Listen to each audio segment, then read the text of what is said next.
Sorry? I'll be quiet.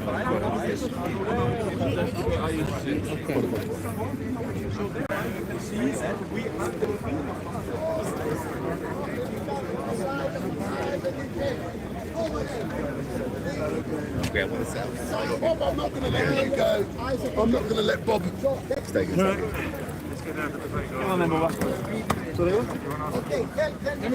No, let me just ask him a couple of questions. While he's setting up, yeah.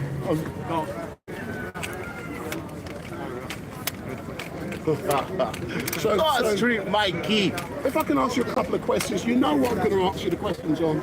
It's going to be on Tommy. As you know, Tommy went to court this week, or last week, and he is going to get a jury trial, and he has to go to Southwark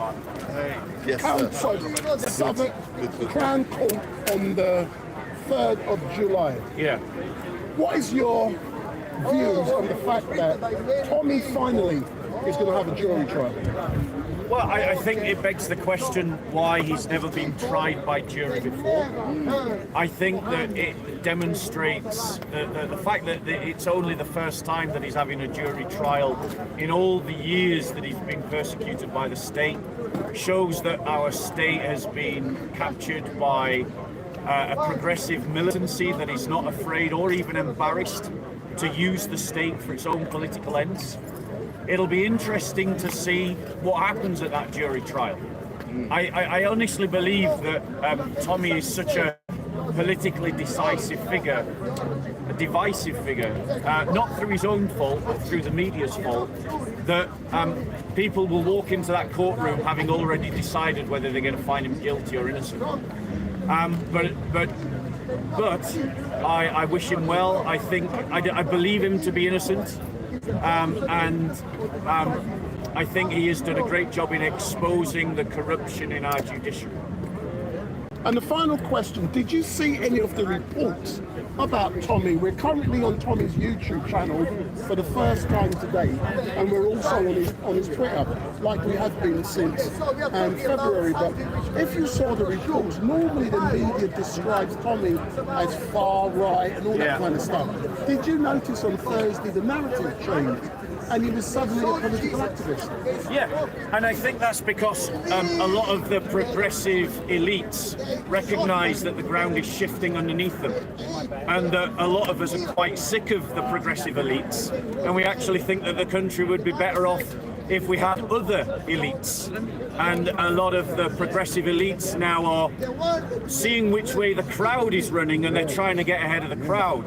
And what I would encourage everybody to do is just make a note of all the people that have been in power over the last few decades, and when we finally do snatch power from them, that we remove them all from their offices, we remove them from their ivory towers and their high towers, and that we replace them with more sensible people. Yeah. Thank you, Bob. No worries. Bob, are you ready? Yeah. So me and Boba are going to be debating the age of Aisha and Muhammad's marriage to Aisha. Brave, very brave, Baba. All right. Very brave. So, Boba, are you ready? Yeah, what's his name? No, I'm not even sure if he's We got family. We're gonna be connected to the mic soon, so please bear with us. We just got here, so make sure you like the link, live stream. Obviously share it. Don't be lazy. Okay, so you You're bear the with me. defence. Can I put this on you, Bob? Yes, bro. I'm the prosecution. You're the defence, so it makes sense for me to go first. Can we have someone? Do you want to do this timed? Yeah, time. Yeah. Could we get someone to do timing? What do you want? We'll do 3 minutes each. Are you happy with that? Yeah. Okay. Now, Bobber is a good guy.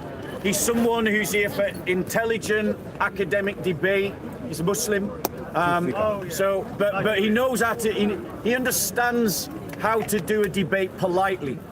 Okay. He's not like certain Dawagandists here in the park. Allow it. Right, are we ready, bro? 3 minutes. So, ladies and gentlemen. Yeah. The reason why this debate is important is because Muhammad is an example to all Muslims. He is the paradigmatic example. In other words, if Muhammad did something or he allowed one of his followers to do something, then it is possible for a Muslim to do that same thing. This is important because therefore what Muhammad does becomes things that Muslims committed to their faith want to see permissible in our society. Muhammad has done a number of things that are objectionable to good conscience, but one of the vilest things that he has done that is objectionable to good conscience is that he married a child when she was 6 years old, and he had sex with that child when she was 9 years old. Ladies and gentlemen, now in the 21st, can I see the time, bro? I need to see them. In the 21st century, we should not be debating whether it is a good or a bad thing to be having sex with children. This should be a settled debate. But unfortunately, because of Muhammad's example, it is not a settled debate. It is actually something that is now a debate. In Iraq, ladies and gentlemen, because of Muhammad's example, they have lowered the age at which you can marry children to 9. To 9. Islam, by the example of Muhammad, justifies paedophilia. Now, I want to be clear. That does not mean that every Muslim buys into this or agrees with this.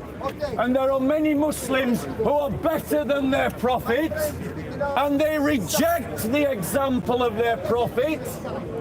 But, ladies and gentlemen, there are too many Muslims who will justify having sex with children or marrying children, and they will point to Muhammad as the justification for it. And that is why this debate is important. Over to you, 3 minutes. Go on, Bala. Am I going to get a mic or to... Speak like clear. All right, hello everybody. Thank you very much for coming for this discussion. But we're right. We have spoken before, and we've always respected each other. So I also suggest the people who are watching to please keep it respect, all right? But now, hopefully the sound is good, family. Like and share. I want to make it very clear to everyone here.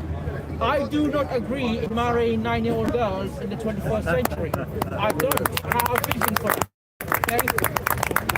And I believe the age of consent should be 18 years or above. I always say that when I speak to non-Muslims to make it clear where I stand. Okay? Now, yes, the hadith does say the Prophet Muhammad ﷺ did marry a 9-year-old girl. However, this is called the practice of the time of the Prophet at the time he was. Because in our understanding, history says the life expectancy back in the day was very low. Okay? That's why they used to marry girls and boys at a young age.